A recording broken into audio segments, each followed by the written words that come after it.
LKBH, LKH, UPH pada masa COVID-19. Saya diserang oleh pasukan hukum nih kayaknya ini. Oke, silakan Ibu, saya persilahkan waktu, silakan.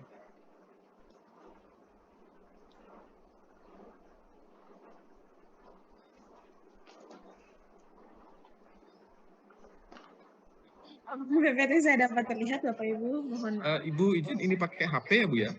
Oh enggak, pakai ini Pak, pakai apa namanya nih? Pakai laptop Pak. Oh kok bisa kecil ya? Enggak. Oh, oke. Mohon sebentar. Ya.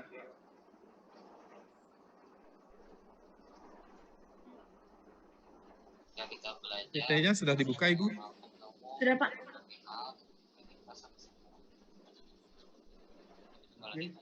Ya nggak apa-apa deh Bu. Oke udah Bu. Selamat siang Bapak Ibu sekalian. Saya Shirley Waileruni dari Universitas Pelita Harapan. Saya bersama partner saya, Bapak Rizky Putra Pratama Karo-Karo.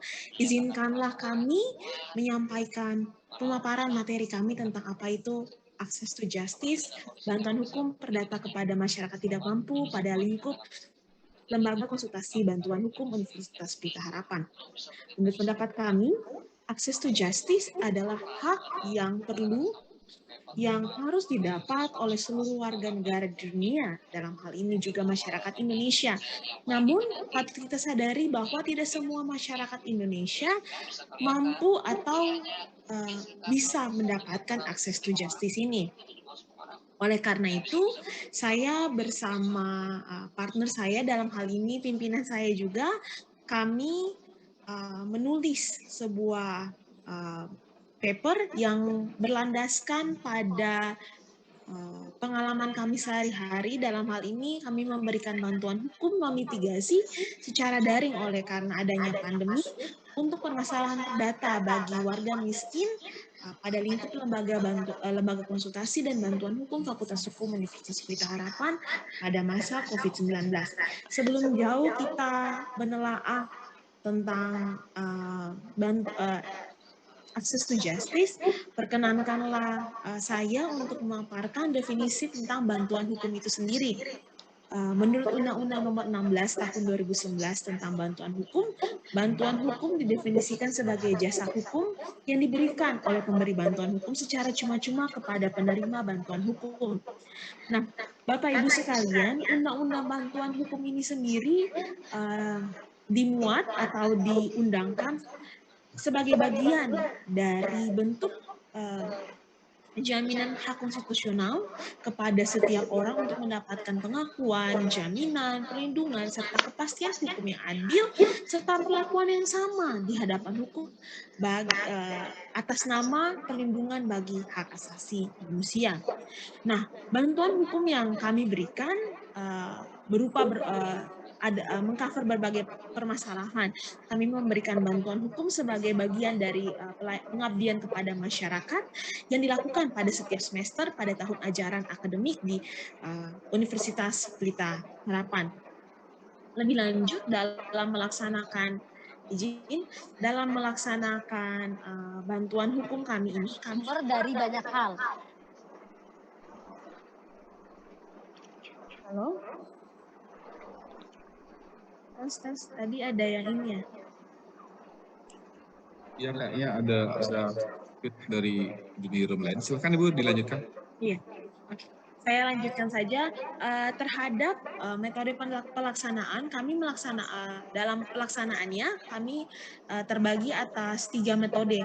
Metode yang pertama adalah metode atau persiapan, di mana saya sebagai paralegal kami menerima WhatsApp atau kami menerima brief konsultasi awal dari calon orang yang ingin mendapatkan bantuan hukum dari kami.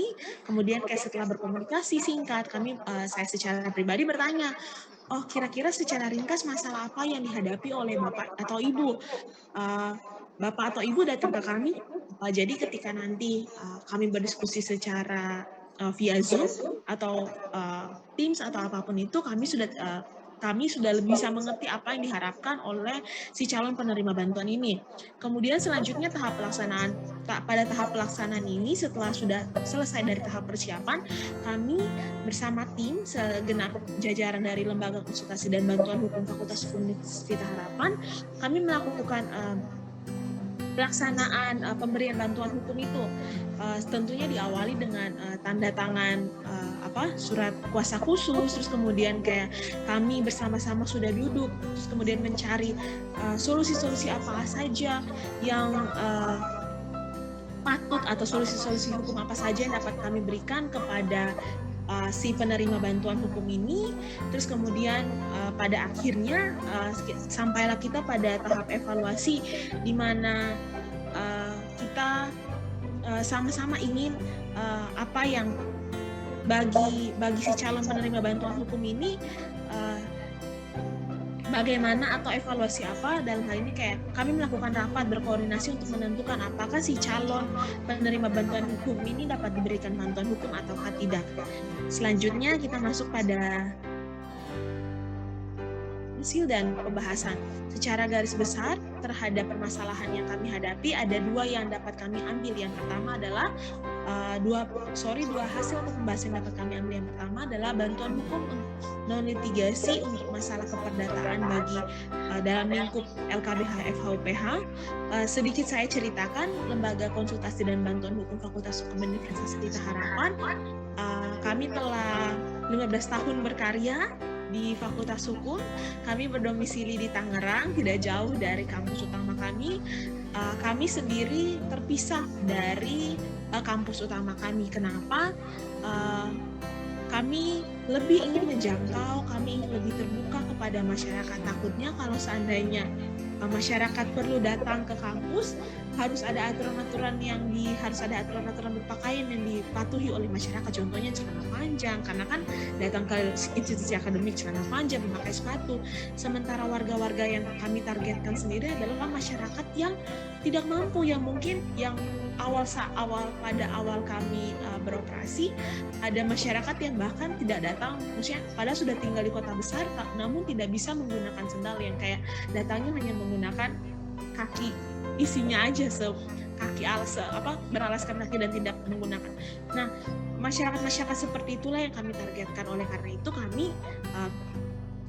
LKBH sejak awal tidak pernah berdiri, tidak pernah bergabung secara di dalam kampus. Nah, secara garis besar LKBH FHUPH didirikan dengan tujuan memberikan bantuan hukum yang berhubungan dengan masalah-masalah hukum, terutama bagi masyarakat yang tidak mampu secara ekonomis, kemudian juga meningkatkan cakrawala pengetahuan bagi para mahasiswa dan tenaga kerja, tenaga pengajar yang berada dalam LKBH, yang berada dalam Fakultas Hukum, dan yang terakhir adalah memberikan bantuan hukum bagi masyarakat yang tidak mampu. Lebih lanjut, berdasarkan Peraturan Menteri Hukum dan HAM Nomor 10 Tahun 2015 tentang pelaksanaan Peraturan Pemerintah Nomor 42 Tahun 2013 tentang syarat dan tata cara pemberian bantuan hukum,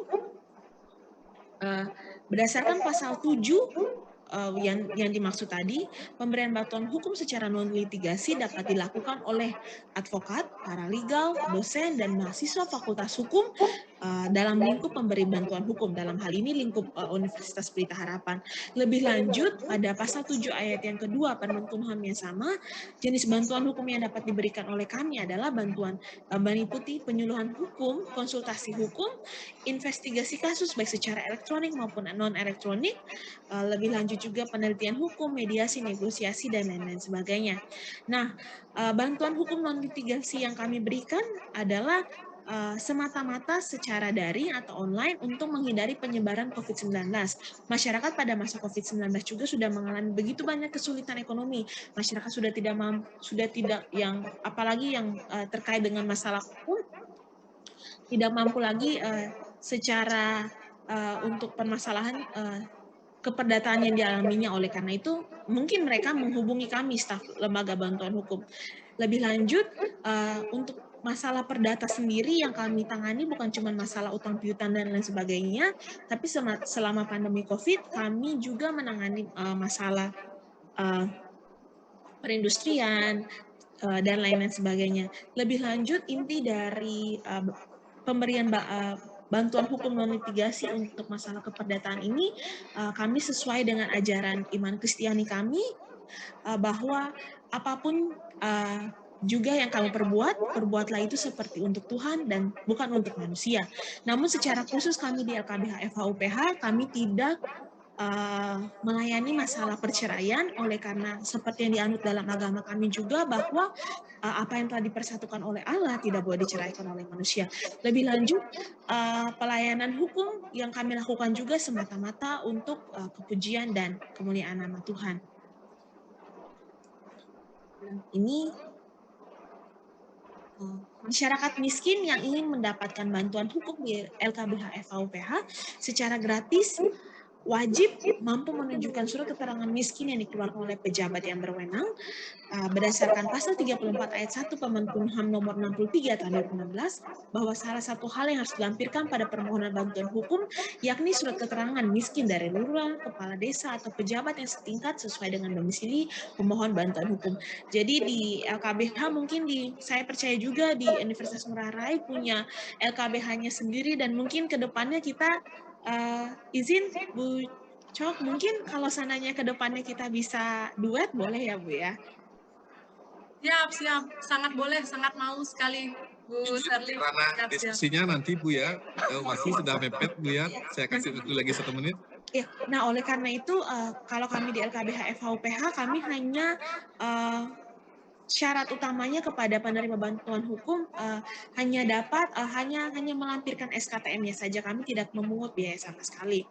Lebih lanjut, sampailah kita pada kesimpulan bantuan hukum non litigasi merupakan salah satu bentuk PKM, di mana karena pandemi kami melakukannya secara online untuk mengurangi tatap muka dan hal-hal pertemuan fisik lainnya. Terus kemudian lebih lanjut secara mendasar, di mana pemberian bantuan hukum ini merupakan bentuk pelayanan kami LKBH FHUPH dan juga bentuk peneladanan iman Kristiani kami. Demikian pemaparan saya. Mohon kepada jikalau ada pertanyaan dari Bapak Ibu, terima kasih, saya kembalikan kepada moderator. Wah, menarik sekali. Terima kasih Ibu. Gininya menarik sekali bahwa memang sangat penting kita di ranah institusi, di ranah akademik itu turut serta ke masyarakat ya. Sebagai contoh, itu sangat menarik sekali bahwa memang banyak warga kita yang di level yang agak di bawah. Jadi kendalanya di mana? Kendalanya di kendala hukum. Memang benar gitu. Jadi masalahnya apa? Masalahnya adalah satu, karena dia tidak aware terhadap hukum, jadi dia memang tertindas terus pasti, dan dia kalau dia ngelapor atau diskusi, dia takutnya akan tambah panjang. Nah, hal itu terjadi di Bali juga. Jadi di Bali itu kami dikenal dengan mungkin koh ngomong gitu loh, kalau malas ngomong, kalau itu yang di Bali seling bahwa jadi yang miskin tuh malas ngomong, takutnya apa? Ngelihat polisi aja sudah takut urusan seperti itu. Itu satu. Kedua, image kalau orang sudah berurusan dengan hukum pasti image-nya negatif, padahal sebenarnya dia memperjuangkan haknya mungkin ya. Itu mungkin cuman image di masyarakat yang perlu kita buka nanti, mungkin ibu-ibu kepala akademisi mungkin itu bisa dibuka nanti pelan-pelan ke lewat pengabdian seperti ini sangat menarik sih bagi kami ya, bagi kita semua sebenarnya biar aware terhadap hukum. Oke, silahkan Bapak Ibu peserta untuk bertanya jika ada pertanyaan. Waktu saya persilahkan. Ya, silahkan Bu Cok. Silakan Bu Cok. Oke, baik, terima kasih Pak Moderator atas waktunya. Bu Sherly, izin mungkin tidak bertanya ya Ibu ya, lebih kepada mungkin ini sharing saja demikian. Sebelumnya saya juga mau menyapa rekan saya Pak Rizky Karo-Karo. Selamat siang Pak Rizky. Siang Ibu, siang Bapak. Apa Sehat kabar selalu. Pak? Sehat. Kita ketemu di sini ya. Sehat. Siap. Ini saya tertarik sekali, luar biasa tulisan dari Pak Rizky dan Ibu Sherly mengenai bantuan hukum non litigasi secara daring, demikian ya, di tengah COVID seperti sekarang ini, demikian. Jadi mempermudah masyarakat, demikian. Nah, ini tadi satu mungkin pertanyaan saya ini sambil sharing Ibu, karena ini juga mungkin kami alami di sini. Tidak semua masyarakat bisa menunjukkan surat keterangan miskin karena sesuatu dan lain hal tidak dikeluarkan dari pejabat daerah, demikian nggih. Ibu nggih, ada mungkin persyaratan yang tidak bisa dipenuhi sehingga tidak bisa mengeluarkan surat keterangan miskin untuk orang bersangkutan. Tetapi apabila kita melakukan observasi, betul ini si A ini misalnya itu betul-betul adalah orang yang tidak mampu dan membutuhkan bantuan hukum non litigasi ini.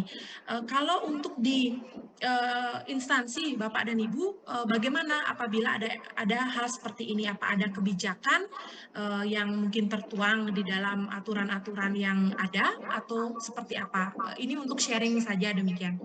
Terima kasih banyak. Terima kasih Bu Cok. Langsung Pak Rizky dipersilahkan. Ya, thank you Sherly. Tapi nanti Sherly bisa menambahkan karena kami juga pernah ada pengalaman Ibu. Dan bahwasannya juga diakomodir dalam Permenkumhan bantuan hukumnya, LBH atau kampus itu boleh mengeluarkan surat keterangan bahwasannya misalkan si X ini memang ya berhak atau pantas menerima banhum dari kampus atau LBH itu. Nah, waktu saya pernah ngikuti sosialisasi banhum khususnya akreditasi, tapi kan akreditasi itu sulit ya kalau menurut saya ya, karena 1 tahun itu 10 kasus putus di pengadilan. Sedangkan kita di pengadilan saja itu minim 3 jam gitu ya, tapi sidangnya hanya 10 menit.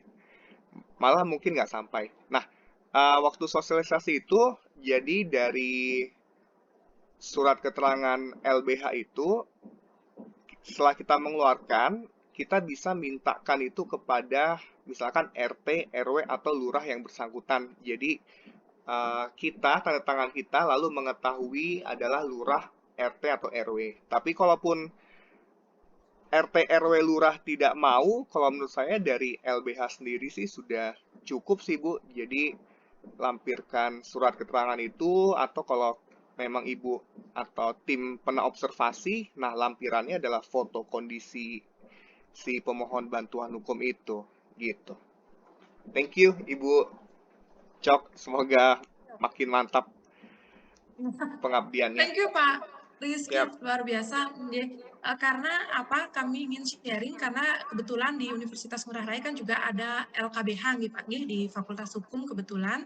Jadi artinya untuk apabila ada hal-hal seperti itu, ada misalnya masyarakat yang ingin meminta bantuan kami tidak bisa menunjukkan surat keterangan, apa yang harus kami lakukan, demikian agar juga tidak menyalahi aturan yang ada. Demikian. Terima kasih banyak Pak Rizky atas sharingnya Pak Rizky dan Siap, juga Ibu. Informasinya. Terima kasih banyak. Wah, ini diskusi yang menarik ya. Ini sebenarnya ini kita alami juga sih sebenarnya mungkin Ibu Sherly atau Bapak gini. Kalau ini di kemahasiswaan kita alami sendiri ini hal-hal seperti ini. Jadi terkait kartu mendapatkan beasiswa ya, ini memang susah. Tapi memang benar loh dia tidak mampu, tapi kartunya dia tidak punya gitu loh. Nah, banyak lagi bahwa di desa tidak atau di kabupaten lah tidak mau mengeluarkan gitu loh. Jadi mungkin implikasinya apa? Mungkin implikasinya dia takut dibilang daerahnya tertinggal atau apa ya, saya tidak tahu, tanda kutip saya tidak tahu. Cuman kan itulah kebijakan kita sebagai akademisi